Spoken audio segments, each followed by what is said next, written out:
Not that many years ago, the greatest luxury you might expect from a Korean car is that it would run 2 days in a row. Things have changed. Let's get an example from Kia, where they're raising the bar with a new top-of-the-line model, the 2014 Cadenza. We've got a pre-production sample. Let's drive it and check the tech.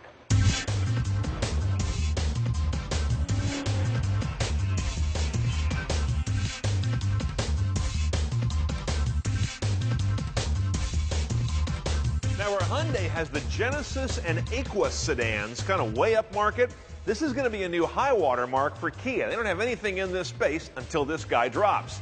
So this is going to redefine what a Kia is. Now, head designer Peter Schreier from Audi has put some real nice sharp lines and kind of young urban tones on this car. That said, the overall shape and design is not revolutionary. It looks like kind of a melange of GS and 5 Series and a few other cars that are on the market today. Now, I've got a theory about interiors. Whenever they're convex, kind of like this, bulging out at you, to me that communicates an older kind of a car, an older customer. When they're concave like so, that tends to feel sportier to me. I don't know if you agree or not, but this car is definitely in the former. It kind of bulges out to you very much like a Mercedes does this day and age, and I think it prints a little staid in here as a result. Now, within all that, you've got 2 screens. We'll get to the head unit in a minute. The surprising one is that digital speedometer. Cars at this price point don't normally have one of those. It's all LCD, which means that the center of that gauge can become an info display for anything from your next navigation direction to your media state, what's playing right now, alerts from the car in terms of its own maintenance needs. Almost anything can show up in there, and it's a really beautiful piece of LCD. On the other hand, the dial gauges around it start to look even more dated because of what's in the middle. Now to the main event. This head unit here, of course, is the latest Hyundai Kia rig with UVO e-services. But let's start with the basics. That's a great-looking navigation screen. It calls out street names really well. Underway, the navigation is exceptionally clear as it shows you the next event coming up. It's almost doing a sort of a Sim City to show you the next intersection or what have you. It's really top-notch in that respect. But it does not have any of that 3D bird's eye stuff. That's an interesting omission. Kia does not use a controller like iDrive or anything. You just use touch or voice. Touch command on this guy is rather quick. Not the fastest I've run across, but very crisp.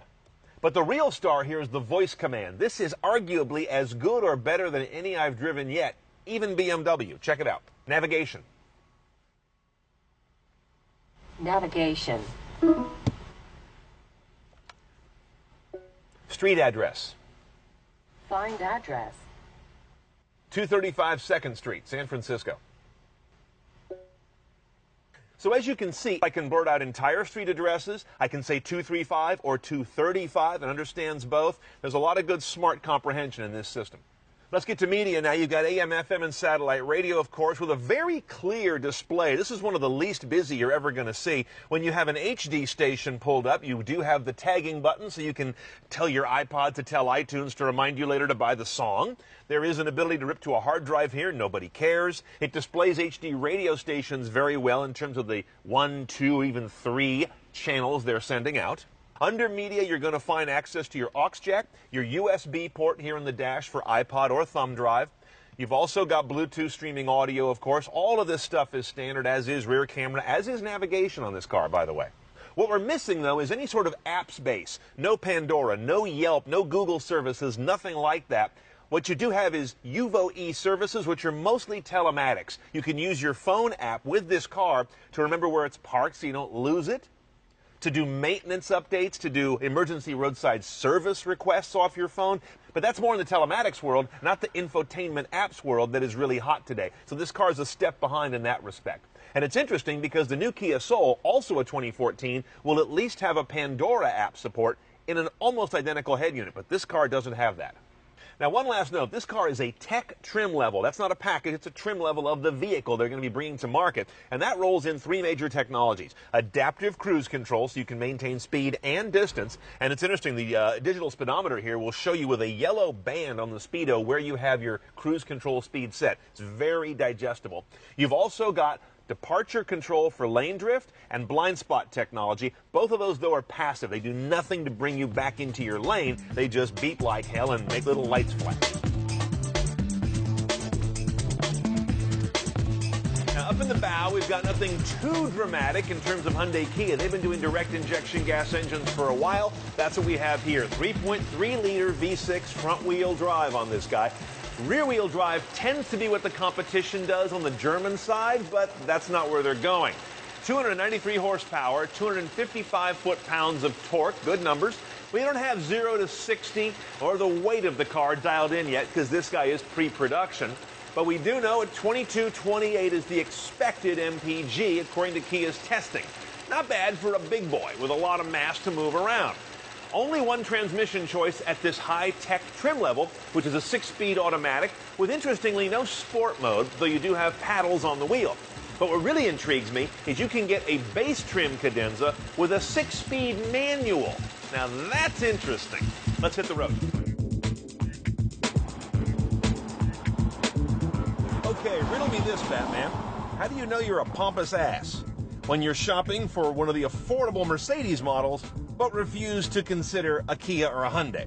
Those days have got to be over because this car is an absolute contender in what they call the near luxury or near premium class. It's not the really high dollar boats, but the cars that are really much finer than an Accord, let's say, and the standard vehicles of four-door variety. This is a really nice car.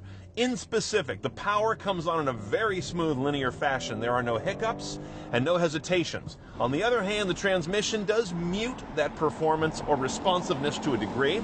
That's where I'd like to have a sport mode. Instead, all you have are various versions of manual mode. That's not the same thing. And for the most part, I think Kia's got the ergonomics down. In fact, this is one that I rarely see. The visibility out of this car is actually quite good. Never mind the fact that it's got a standard rear camera. You almost don't need it, and that's pretty rare this day and age. And every control and button falls to hand properly, and then that is backed up by a ride that is firm enough to feel young and to feel like it's not an old person's car, but at the same time insulated enough from the road so that it's a refreshing, enjoyable car to drive in everyday commuting.